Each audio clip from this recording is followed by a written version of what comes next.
தம்பி வந்து இப்ப பேசுறதுல நிறைய முதிர்ச்சியா இருக்கு, நிதானமா இருக்குன்னு. அரசியல் முதிர்ச்சி.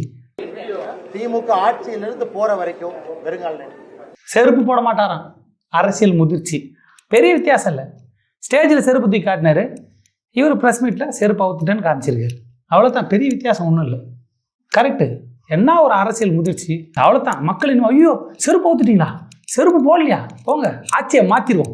செருப்பு போடாதவங்க தான் என் ஓட்டு. இனிமேல் மக்கள் பாருங்க, யாரெல்லாம் செருப்பு போடலையோ ஆட்சியை மாற்ற வந்துட்டாங்க, செருப்பு போடாதவங்க ஓட்டை போடுங்க. ஏன்னா செருப்பு தான் எல்லாத்தையும் தீர்மானிக்குது. இப்போ அடுத்து இப்போ எங்கள் மாமா இவர் செருப்பு அவுத்துட்டார்ல, இப்போ அந்த காலத்துக்கு போவாங்க சவுக்கு எடுத்து அடிச்சுக்கிண்டு அந்த மாதிரி போகிறப்ப எங்கள் மாமா ஒரு பிளான் வச்சுருக்காரு நினைக்கிறேன். கரும்புள்ளி செம்புள்ளி கழுத மேலே போகிறது.